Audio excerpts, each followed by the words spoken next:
I think this breakthrough was needed, to me at least, after this distressful weekend. What's wrong with you?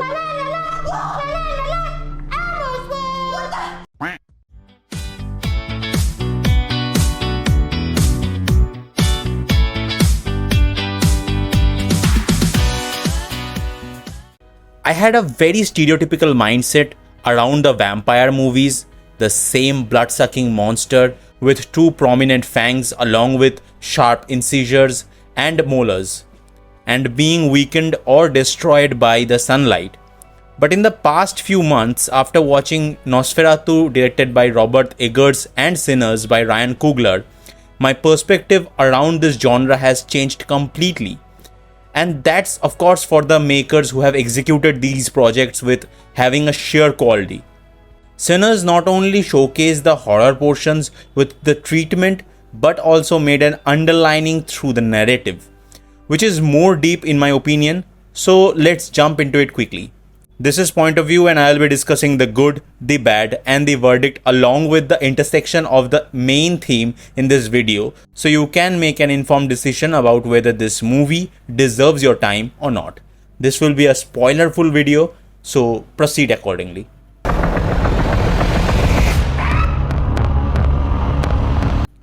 The money power dynamics. This is one of the most highlighted theme of this movie.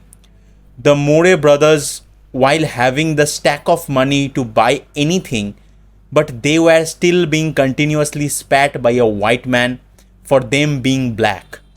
The racism in this movie was high as hell, where people were being judged by their skin tone and their financial background, and that showcased the mid 1900s scenario. The music. The movie is narrative wise mid, to be honest, but what actually enhanced the whole making will be the music by Ludwig Göransson. This movie has clearly stated that someone possesses with so much talent that they could bring the devil with their own chime, and that is Göransson for me here. This man designed and showcased the blues music genre, which was developed by Afro-American community in southern US, which is known for its soulful emotional music with the depth in the lyrics that showcased the pain and the hard life struggles of an individual or a community with the same authenticity and intact the core emotions while composing. I'm fond of with the playlist of it, and how this man uplifts the whole narrative with the music was reckoning, along with the outstanding cinematography and the editing to match the same energy with the tone by Autumn Durald and Michael P. Shore respectively. There has a scene in the juke joint performed by the talented Miles Curtin, played as Sammy More. I was awed by the amalgamation of the music and the visuals in that scene. That will literally blow your mind. The way the makers had integrated the folk themes with the scenarios in this movie, that will literally mind baffling.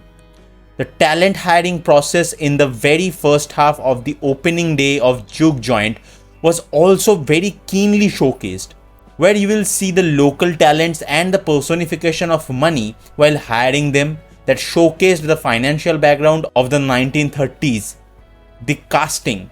Another pillar of the strong base of this movie was acting by the ensemble.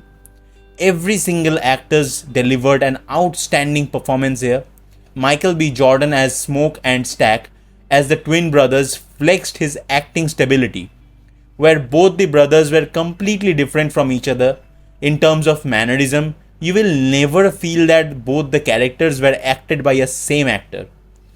Delroy Lindo as Delta Slim put a very candor demeanor with his presence here, where he intimidated with his artistry, on the other hand left the iota of sacrifice in the end.